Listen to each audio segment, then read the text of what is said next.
Caríssimas irmãs, caríssimos irmãos, que Deus nos abençoe e Jesus esteja conosco. Hoje seria o nosso irmão Daniel a estar falando conosco, mas ele teve um probleminha na garganta, não está conseguindo sair a voz. Então nós estamos aqui para preencher o espaço e procurar levar aos irmãos a mensagem do Mestre Jesus na visão da doutrina espírita. Para iniciarmos a nossa fala, levemos os nossos pensamentos ao Pai Celestial, rogando ao Pai, em nome de Jesus, as vossas bênçãos, o amparo para a nossa tarefa desta oportunidade, rogando, Pai, que os bons espíritos estejam conosco, nos auxiliando, nos orientando, inspirando para a mensagem. Que o Evangelho do Mestre Jesus possa penetrar em nosso coração, em nossa mente, e que possamos promover, através do conhecimento, a nossa transformação moral. Abençoa, Pai, a todos os irmãos, os nossos irmãos que estão nos assistindo e aqueles que, porventura, estão distantes, não conseguindo participar, enfermos, acometidos pela Covid-19, que possam receber nesse instante as vossas bênçãos como bálsamo salutar. E assim, Pai, que nós rogamos, que assim seja.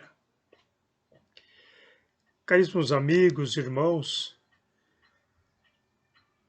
trocando ideias sobre a mensagem do Mestre Jesus, hoje o capítulo 19, a fé que transporta montanhas.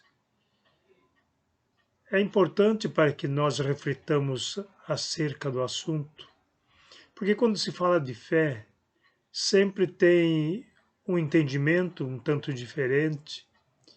Há os nossos irmãos que pregam a salvação pela fé.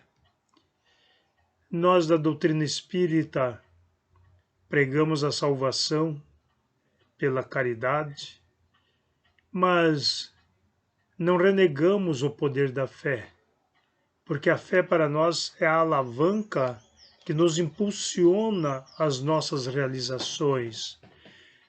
Se não tivermos fé, que significa fidelidade àquilo que nós estamos realizando, nós esmoreceremos. Então, a fé, nós poderíamos dizer aqui na fé religiosa, quando estamos voltados à espiritualidade, procurando estar na busca da verdade espiritual, então isto se chama fé, a nossa determinação, a nossa fidelidade aos ensinamentos do Evangelho de Jesus, aos ensinamentos já com uma visão mais ampla da espiritualidade que hoje nos orienta. Então, isto é fé divina ou fé espiritual, sabendo que temos outros tipos de fé, que é a fé humana, a nossa determinação para conquistarmos um ideal, para levarmos a sério o nosso trabalho profissional. Isso também é fé, porém é considerada como fé humana. Hoje, para enfatizarmos bem a história ou então a realidade da fé, nós vamos lembrar Jesus logo depois que ele desce do monte onde ocorreu a transfiguração, que aparece Moisés e Elias a conversar com ele. Eles, descendo do monte, levava com ele os 3 discípulos que sempre estavam nesses momentos, que eram Pedro, Tiago e João. Então ele, chegando à multidão, logo vem um homem atribulado, angustiado, aflito, dizendo: Senhor, tem piedade do meu filho, que é lunático, que sofre muito. Muitas vezes é lançado ao fogo, outras vezes à água. E eu os apresentei aos seus discípulos, porém eles não puderam curá-lo. Jesus olha aquele cidadão, aquelas pessoas, e diz: ó raça incrédula, até quando estarei convosco? Raça incrédula e perversa. E, consternado, diz: traz aqui o menino. E eles lhe trouxeram. E Jesus estendeu a mão e determinou que aquele espírito se afastasse do garoto. E o menino ficou curado. Os discípulos, observando aquilo, em particular, perguntaram a Jesus: Mestre, por que nós não podemos curá-lo? E Jesus diz: por causa da vossa pouca fé. Porque se tiverdes fé como um grão de mostarda, direis a este monte: transporta-te daqui para acolá, e ele será transportado. Mas para afastar essa casta de espírito, é necessário oração e jejum. Então vejamos, amigos, eu fiz uma colocação de acordo com as minhas palavras, não foi exatamente ipsis verbis, mas sem fugir do texto. E Jesus então fala para eles sobre a fé. A fé como um grão de mostarda. Não é do tamanho de um grão de mostarda. Ouvimos muitas vezes as pessoas, pregadores, falando que Jesus disse de fé do tamanho. Não, Jesus disse fé como um grão de mostarda. Significa termos fé viva, que germina, que cresce, que dá frutos.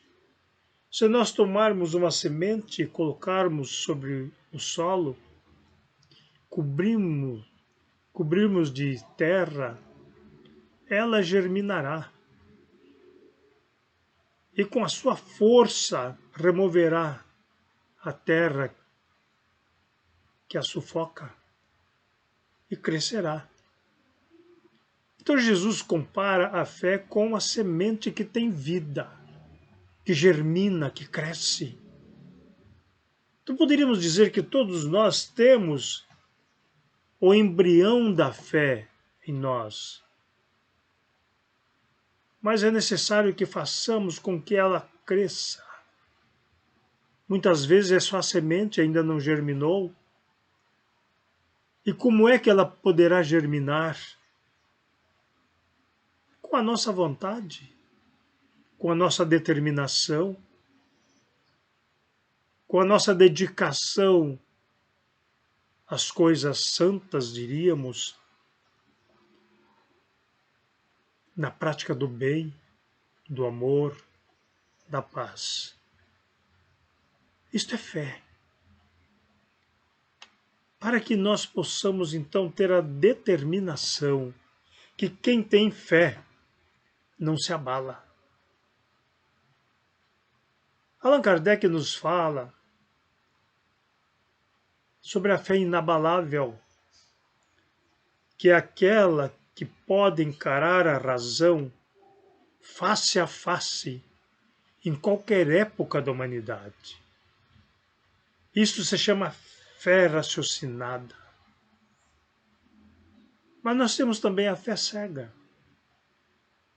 Aquela que ouvimos nas nossas igrejas, acatamos, mas na superficialidade, não analisamos. Por que o pastor falou assim? Por que o padre disse isto? Por que o pregador espírita falou dessa maneira? Por que o rabino tal?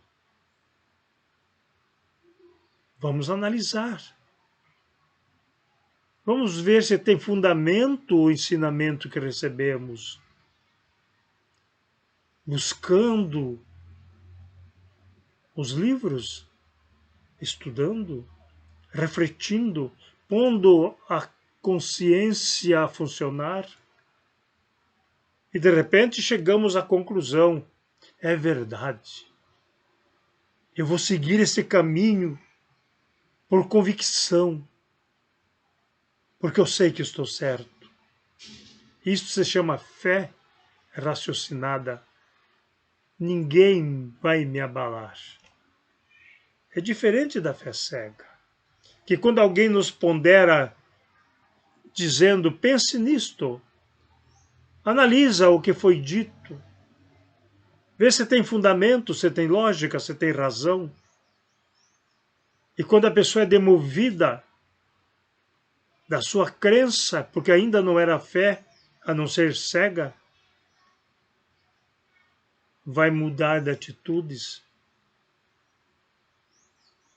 vai entender então que tinha recebido informações que não condizem com a realidade. Isto era a fé cega.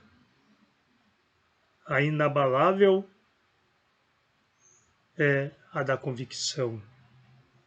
Eu sei que é assim, porque eu me convenci desta verdade.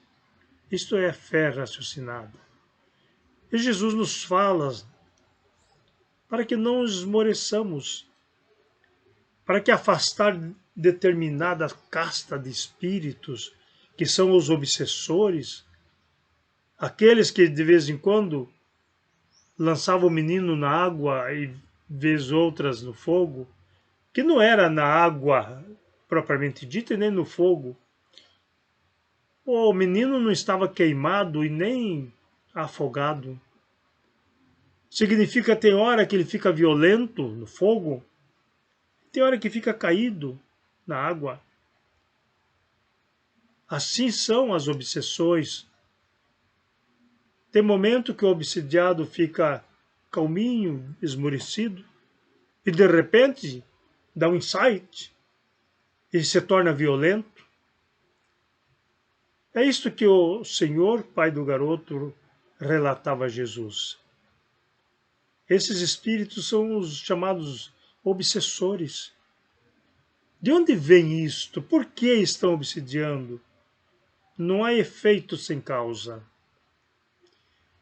Com toda certeza, aqueles obsessores vinham em busca de vingança de atos do passado.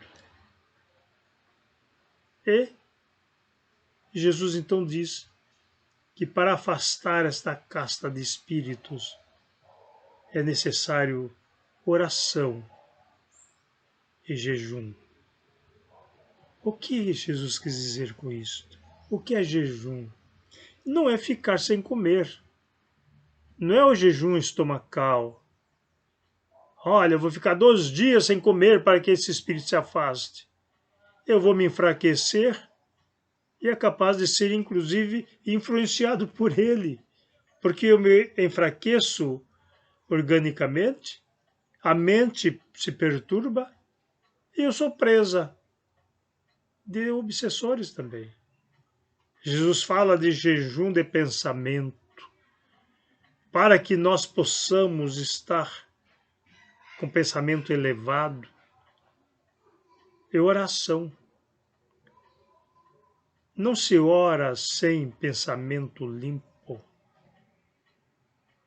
A oração é a nossa elevação ao plano maior, ao contato com a espiritualidade, para que, subindo a nossa dimensão vibratória, possamos estar com os bons espíritos e realizar, então, as obras do bem em favor daqueles que necessitam. Nós poderíamos falar aqui sobre vários assuntos. Nós temos aqui neste capítulo a parábola da figueira seca. Eu quero falar rapidamente sobre isto, mas consta que quando Jesus estava saindo ali da Cesareia, ele viu uma figueira ao longe. Quando eu falei Cesareia, entendam Betânia. Ele viu uma figueira e ele estava com fome. Então foi à figueira para apanhar figos. Porém, lá não encontrou figo algum. Então ele diz à figueira que ela deve secar. E consta que depois a figueira realmente secou. Aí diz assim, mas Jesus rogou uma praga na figueira? Amaldiçoou uma figueira, como Pedro fala, a figueira que amaldiçoaste. Nós não atentamos que esse texto é uma parábola, não é uma passagem. Há de se distinguir entre parábola e passagem. Passagem evangélica ou bíblica, mas nós estamos falando das evangélicas, é quando relata uma ocorrência. O caso do menino lunático é uma passagem. O caso da figueira, uma parábola, uma história que tem um cunho moral, fundamento moral. Então, aquele que não dá frutos é a figueira que vai secar. É isto que Jesus se refere. O homem que vive por viver, que não se dedica a uma causa, ele passa em brancas nuvens, vai secar. E Jesus então nos alerta ou adverte para que sejamos frutíferos. E o que é ser frutífero na senda do amor? Sermos solícitos, solidários, fraternos, estarmos a serviço do próximo como samaritano, sem perguntar quem é o próximo, mas atendendo nas suas necessidades, socorrendo-os no momento que ele necessita. Seja nossos familiares ou estranhos, e até mesmo os inimigos, porque atender o amigo é apenas um ato de solidariedade, mas socorrer o inimigo é a caridade sublime. Desde que nós estejamos desprendidos, sem quaisquer tipos de interesses, atender pelo momento que a pessoa necessita, sem cobranças, sem alegações. Então isto é caridade. Isto é exercitar o nosso dom do amor. Para isso, é necessário que tenhamos fé, para que naquele instante nós estejamos convictos de que somos instrumentos de Deus, Emmanuel nos fala que Deus atende às criaturas através das criaturas. Não é milagre. Jesus nunca falou que realizou milagres. Mas está lá em João 14. Crede em Deus, crede também em mim, e fareis as obras que eu faço, e outras maiores fareis. Ele não falou, fareis os milagres que eu faço, mas as obras, pôr a mão nas massas. É assim que Jesus nos ensinou. Então, muitos riem de os espíritas falar que é a caridade que nos salva. Eu sempre conto uma história de um padre que nos deixou há poucos dias. Certa feita, ele estava num determinado lugar e chegou uma senhora e lhe fez a seguinte pergunta: Padre, há muito tempo eu tenho vontade de lhe perguntar. Eu vou fazer agora. Ele disse: Pois não, meu irmão. Se o senhor não fosse padre, qual seria a sua religião? Ele se voltou àquela senhora e disse: Eu seria espírita. Ela levou um susto. Espírita, padre? Sim, eu seria espírita. Mas por quê, padre? Por uma única razão. A doutrina espírita ensina que fora da caridade não há salvação. Só por isto.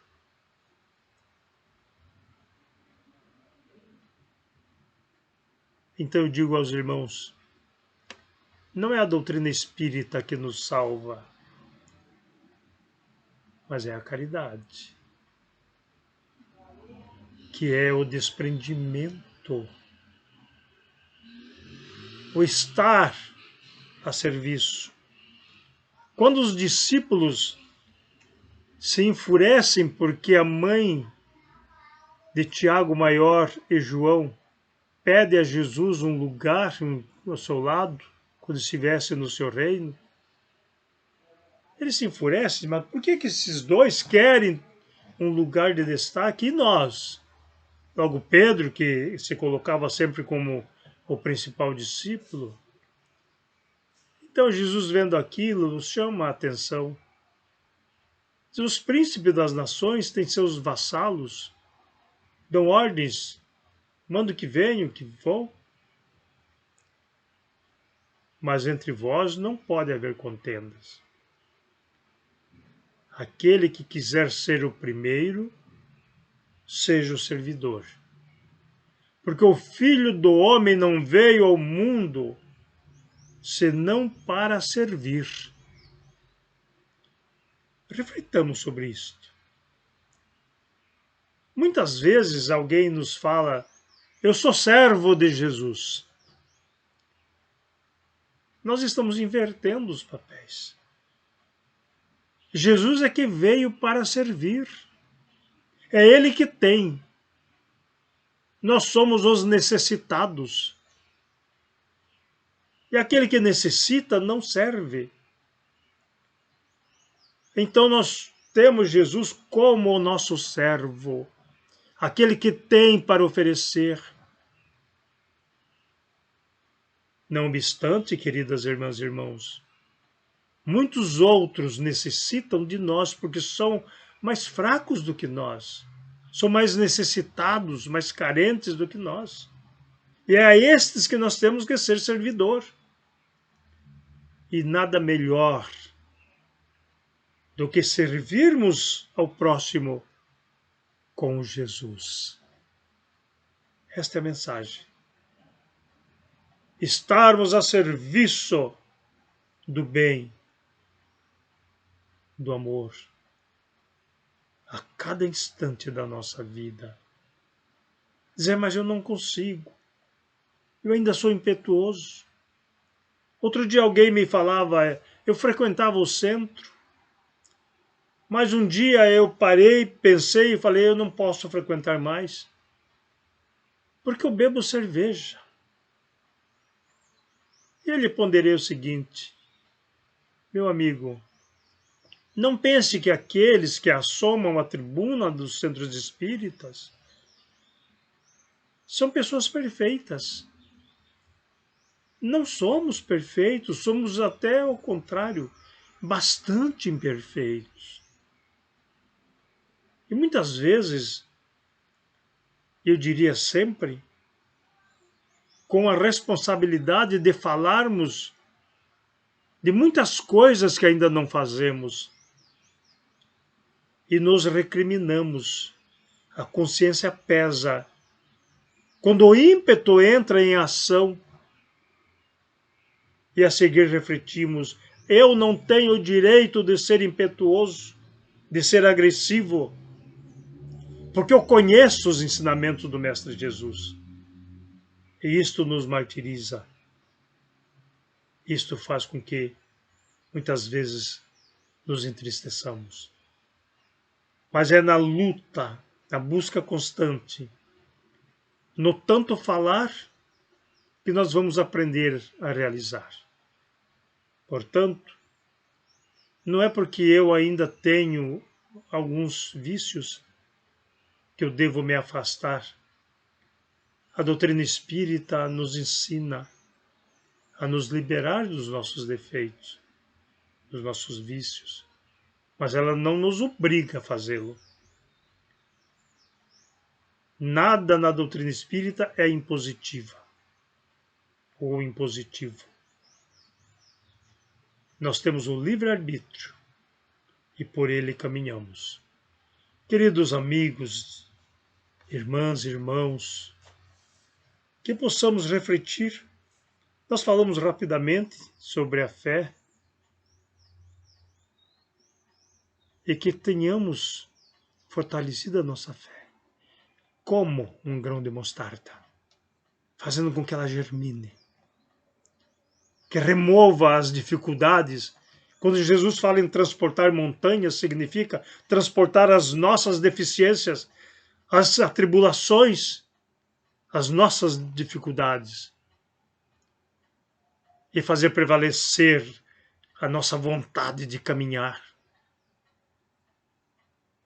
sempre com espírito fraterno, solidário, fazendo com que no nosso íntimo germine o amor e cresça para dar frutos àqueles que ainda são famintos da paz, da benevolência.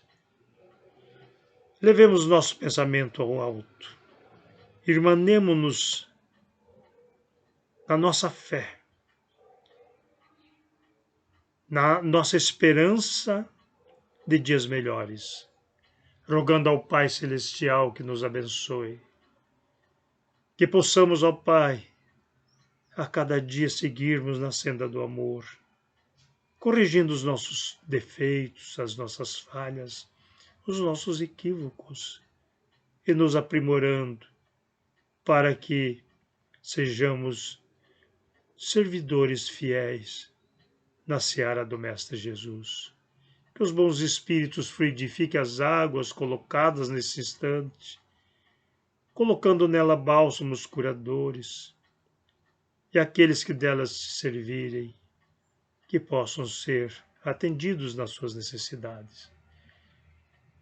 Rogamos a fluidificação através dos passes a cada irmão que nos assiste nesse instante. É assim que rogamos, Pai, e que assim seja.